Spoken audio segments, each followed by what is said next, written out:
11 তারিখ রবিবার কেমন থাকবে আবহাওয়া? পুরো বেঙ্গল জোনের আবহাওয়ার খবর কিন্তু আমি আজকে দেখা দেবো। ঝড় বৃষ্টি এবং শিলাবৃষ্টি সহ কোথায় কোথায় বজ্রবৃষ্টি হবে সেটিও কিন্তু পুরো বেঙ্গল জোনে দেখা দেবো। অনেক অধিকার ফলের পর কিন্তু রবিবার থেকে বৃষ্টি আসতে চলেছে ও অধিক দিন পর কিন্তু শান্তির বৃষ্টি আসতে চলেছে। তো বৃষ্টি কোথায় কোথায় হবে কিন্তু আমি এখন দেখা দেবো লাইভ। তো আপনারা অবশ্যই দেখে নিন 11 তারিখ রবিবার কোথায় কোথায় বৃষ্টি আসতে চলেছে। তো পুরো বেঙ্গল জোনে কিন্তু বৃষ্টি আসতে চলেছে। তো সকালের দিকে কিন্তু ভোরের দিকে আবহাওয়া শান্ত থাকলেও কিন্তু তার পরবর্তী সময় যদি আমি যেই তাহলে 11টার দিকে দেখতে পাচ্ছি যে মেঘ হালকা পাতলা কিন্তু বাংলাদেশের দিকে আবহাওয়াতে আসতে চলেছে বৃষ্টি।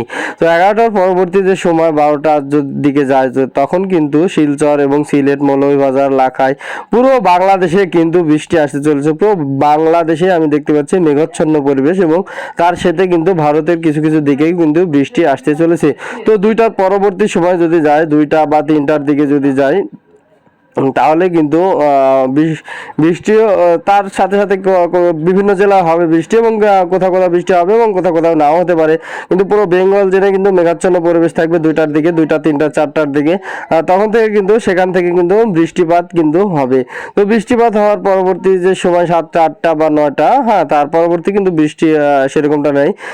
সেরকমটা থাকলেও কিন্তু রাত 12টার দিকে আমি দেখতে পাচ্ছি ভারতের শিলচরের দিকে প্রচুর পরিমাণে কিন্তু বৃষ্টি হবে এবং শিলচর এবং কোচবিহারের দিকেও কিন্তু বৃষ্টি চলবে। তো তার পরবর্তী সময় 12 তারিখে তো সেই বৃষ্টি একটি নিম্নচাপ আসবে এবং তার সাথে যদি ঝড়ো হাওয়া থাকে তাহলে ঝড়ো হাওয়া থাকবে। কিন্তু 12 তারিখে কিন্তু এই যে বঙ্গোপসাগরে কিন্তু একটি মেঘ কিন্তু প্রবেশ করবে। তো বৃষ্টির পরিমাণ জিএফএস ইসিএমডব্লিউতে কি বললো আমরা দেখে নিলাম। তো এবারে দেখি যে লাস্ট 24 ঘন্টায় জিএফএস মডেল অনুযায়ী কতটুকু বৃষ্টি হবে আমি দেখে নিই। তো জিএফএস মডেলের দিকে যদি যায় তাহলে কিন্তু প্রচুর পরিমাণে বৃষ্টি কিন্তু বাংলাতে হবে, সেটি কিন্তু দেখাবে। তো লাস্ট 24 ঘন্টায় যদি যায় তো আমি দেখতে পাচ্ছি সিলেট এবং শিলচরের দিকে কিন্তু বিশাল আকারের বৃষ্টি হয়েছে। কাপাসিয়া এবং কাপাসিয়া, লাখাই, কিশোরগঞ্জ, মৌলভীবাজার, মাদান, ময়মনসিংহ, সিলেট এবং বিশ্বম্ভরপুর এই দিকটায়, বাঘারামারার এই দিকটায় কিন্তু বিশাল আকারে বৃষ্টি কিন্তু রয়েছে এবং শিলচরেও কিন্তু প্রচুর পরিমাণে বৃষ্টি রয়েছে 11 তারিখ রবিবারে। তো পরবর্তী সময়ে আমরা দেখে নিব আসলে ইসিএমডব্লিউর কথা সত্য নাকি জিএফএস মডেল। অবশ্যই কমেন্ট করে যাবেন যে কোথায় থেকে আপনারা দেখছেন ভিডিওটি এবং আমার এই ভিডিওগুলো যদি একটু ভালো লাগে তো অবশ্যই চ্যানেলটি সাবস্ক্রাইব করে রাখবেন। এবারে আমি দেখাই দিই যে তাপমাত্রা কেমন থাকবে।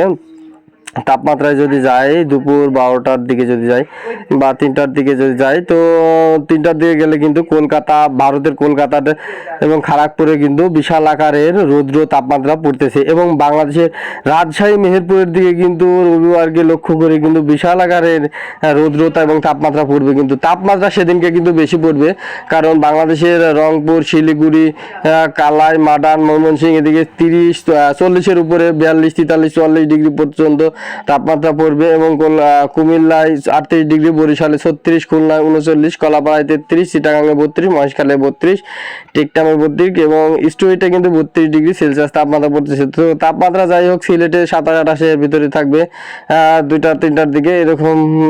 রবিবার কিন্তু তাপমাত্রাও কিন্তু অধিক পরিমাণে তাপমাত্রা থাকবে, তার সাথে ঝিরিঝিরি বৃষ্টি সারা বাংলাদেশ দেশের দিকে হবে এবং ভারতের দিকে, ভারতের দক্ষিণবঙ্গে যেরকম আছে এই যে কলকাতা এবং খড়গপুর, বালেশ্বরী এদিকটাই কিন্তু বিশাল আকারের তাপমাত্রা পড়তেছে। হ্যাঁ, বেডাঙ্গা এদিকটায়, কাটোয়া এবং বারহামপুর এদিকটায় কিন্তু বিশাল আকারের মেঘনা এখানে তাপমাত্রা পড়বে। ঠিক আছে, তো ধন্যবাদ সবাইকে। এরকম নতুন ভিডিও পেতে অবশ্যই চ্যানেলটি সাবস্ক্রাইব করে পাশে থাকা বেল বাটনটা অন করে পাশে থাকবেন।